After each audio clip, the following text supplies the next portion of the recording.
জয় মোহনবাগান। আজকের ভিডিওটা আমি কোথা থেকে শুরু করব সেটা সবচেয়ে আগে আমি বুঝতে পারছি না। আজকে আমাদের যে কোয়ার্টার ফাইনালে খেলাটা ছিল কেরালা ব্লাস্টার্সের এগেনস্টে, যারা আগের দিন ইস্ট বেঙ্গলকে 2-0 গোলে হারিয়েছে, সেই কেরালা ব্লাস্টার্সের সাথে খেলাতে আজকে আমরা 2-1 গোলে জিতলাম। কিন্তু এই 2-1 যে ফলাফলটা আপনারা শুনছেন, এই ফলাফলটাই কিন্তু সব কিছু নয়। কোথা দিয়ে শুরু করব, কাকে দিয়ে শুরু করবো, আমি এটাই বুঝতে পারছি না। ধীরাজ যা খেলেছে আজকে, ওর মনে হয় জীবনের সেরা খেলাটা আজকে খেলে দিল। ডিফেন্সে আমনদীপ অতুলনীয়। দীপেন্দু বিশ্বাস আইএসএল এর সম্পূর্ণ অভিজ্ঞতাটাকে কাজে লাগিয়ে খেলে গেল, অনবদ্য খেলে গেল। নুনো রেইস সিজনের প্রথম ম্যাচে যতটা খেলা উচিত ততটাই খেলল। দীপক টাংরি ডিফেন্সিভ মিডফিল্ডার, যেভাবে ডিফেন্সিভ মিডফিল্ডারের অ্যাক্টিভিটি হওয়া উচিত সেটাই হলো। উইংয়ে সালাউদ্দিন, ক্যা কাহে না সালাউদ্দিন সম্বন্ধে, মানে এ যেন মানে আমি বুঝতে পারছিলাম না যে আমাদের মনবীর সিং খেলছে না সালাউদ্দিন খেলছে, কে খেলছে ওই জায়গাটা। অনবদ্য ম্যান অফ দ্য ম্যাচের প্রাইজটা নিয়ে গেল সালাউদ্দিন। ফার্স্ট গোলটার ক্ষেত্রে যা উইং প্লে করলো, মানে মনে হচ্ছিল যেন এখানে সালাউদ্দিন খেলছে না মনবীর সিং খেলছে।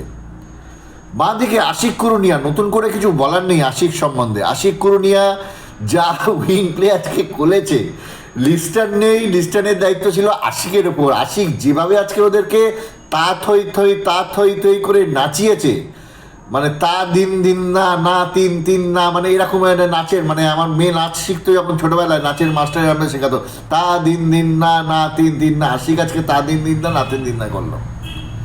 সোহেল সাহাল আব্দুল সামাদ, নতুন লুকে নতুন খেলা, ফ্রেঞ্চ কাট রেখেছে, অন্যরকম দেখতে লাগছে। খেলাটাও একদম অনবদ্য, মানে একদম লিডারশিপ যাকে বলায়। এবং সবার সামনে সোহেল বাট গোলটা করলো, অনবদ্য ক্ষিপ্ততার সাথে যে গোলটা করলো। এই হচ্ছে টোটাল টিমের প্রত্যেকটা প্লেয়ারের পারফরমেন্স, আলাদা করে কিচ্ছু বলবার নেই। আজকে বাস্তব রায় যখন প্রথমে ম্যাচ ইন্টারভিউ দিল, বাস্তব রায় একটা কথা বললো যে আমার নতুন ছেলেদের কাছে আমার এটা একটা পরীক্ষা, এবং এদেরকে এই পরীক্ষায় প্রমাণ করতে হবে যে তারা মানে সিনিয়র টিমের চেয়ে কিছু কম যায় না। আন্ডারডগ হিসেবে মোহনবাগান শুরু করেছিল, এবং আমি বলবো কেরালার ট্যাকটিক্সে ভুল ছিল। ওদের অ্যাডজুয়ানাল লুনা আজকে ছিল না যে মাঝমাঠটা কন্ট্রোল করে। কিন্তু নোয়া সাদুই সেকেন্ড হাফে তাও খেললো জায়গা পরিবর্তন করে। নোয়া সাদুই পুরো মানে হাফ লাইনের ওপর থেকে পুরো মাঠ, নোয়া সাদুই নড়তে চড়তে পারছে না। নোয়া সাদুই সেকেন্ড হাফে যার জন্য অনেক নিচ থেকে খেলা শুরু করলো, যাতে একটু ফাঁকা স্পেস খায়। কিন্তু কোথায় নোয়া সাদুইকে আজকে পুরো একদম ব্লকড। চান্স পেয়েছে, কেরালাও চান্স পেয়েছে, অনেক চান্স পেয়েছে, আমাদের চেয়ে অনেক বেশি চান্স পেয়েছে, স্বাভাবিক চান্স পাওয়াটা। কিন্তু আমার ডিফেন্স, আমার গোলকিপার সব মিলিয়ে যা খেললো, সেই মানে বলার কথা নয়। আমার মতে কেরালার যেটা স্ট্র্যাটেজি হওয়া উচিত ছিল, আর তার আগে বলে যাই আমাদের মোহনবাগানের স্ট্র্যাটেজি ছিল 4-5-1। কেরালা কিন্তু হয়তো স্বপ্নেও ভাবিনি যে 4-5-1 স্ট্র্যাটেজি হবে। হয়তো কেরালা এটা ভাবতে পারে যে মোহনবাগান ডিফেন্সিভ ফুটবল খেলবে, 5-4-1 খেলতে পারে, কি 3-5-2-এ খেলতে পারে। কিন্তু 4-5-1-এ যে মোহনবাগান খেলবে, এইটা কিন্তু কেরালা কল্পনা করতে পারেনি, এবং যার ফলে কিন্তু খেলার প্রথম থেকে মোহনবাগান কিন্তু মাঝমাঠে একটা সুন্দর আধিপত্য ছিল।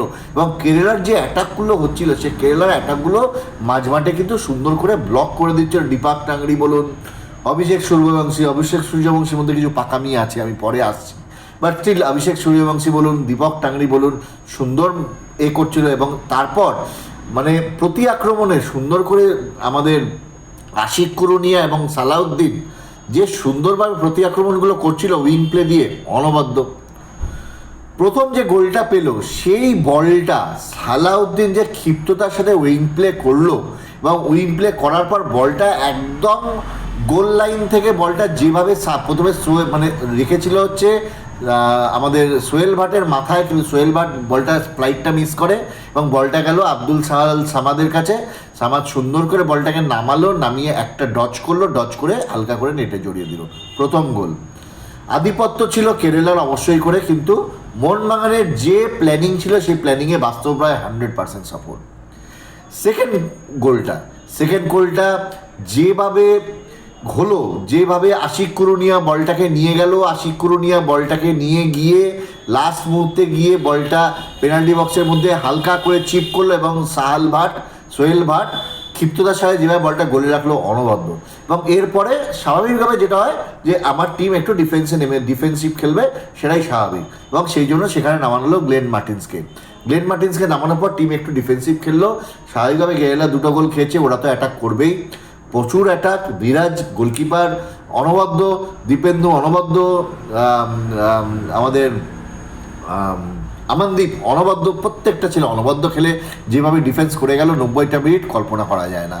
এবং তারপর লাস্ট মিনিটে একটা খুব দুর্ভাগ্যবশত গোলটা খেয়ে গেল, গোল তো হতেই পারতো, আর এর আগেও গোল হতে পারতো, কিন্তু লাস্ট মিনিটে গোলটা ডিফেন্সিভ ভুলে, কিন্তু এই গোলটা আমি মনে রাখতে চাই না। কিন্তু ওভারঅল যা অনবদ্য খেলেছে আমার টিম, মোহনবাগান টিম যে অনবদ্য খেলেছে, বাস্তব রায়ের যা পরিকল্পনা, এরপর আর কোনো কথা হবে না। যে টিমটা ইস্টবেঙ্গলকে 2 গোল দিল, সেই টিমটাকে মোহনবাগান 2 গোল দিয়ে, তাও কি তার জুনিয়র টিম 2 গোল দিয়ে 1 গোল খেয়ে একদম সোজা সেমিফাইনালে খেলবে গোয়া এবং পাঞ্জাবের মধ্যে, যারা জিতবে তাদের মধ্যে।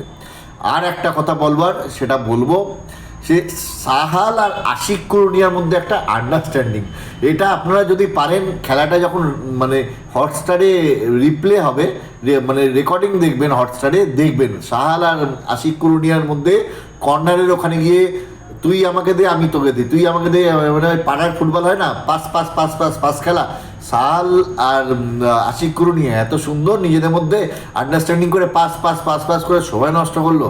সব মিলিয়ে মানে বলা যায় যে এরা যে সাহাল কিংবা আশিক কুরুনিয়া হচ্ছে দেশের বেস্ট উইঙ্গার কিংবা বেস্ট অ্যাটাকিং মিডফিল্ডার, তাদের খেলা দেখলে বোঝা যায়।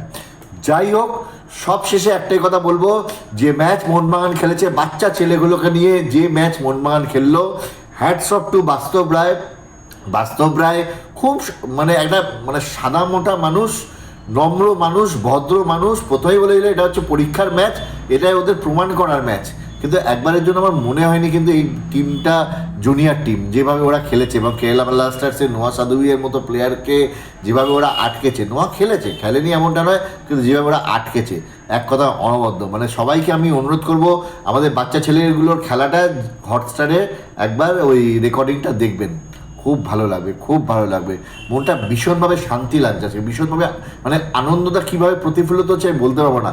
বাচ্চা ছেলেগুলো আমরা কিছু আশাই করিনি, আমরা জানি যে আমরা কোয়ার্টার ফাইনাল থেকে বিদায় নেবো, বাচ্চা ছেলেগুলো আমরা কিছু আশা করিনি ওদের কাছ থেকে, কিন্তু ছেলেগুলো যে ফুটবলটা খেলে দিল, সে খেলাটা মানে কি বলবো, মানে চোখে জল এনে দিল, এত ইমোশন কাজ করলো আজকে ছেলেগুলো।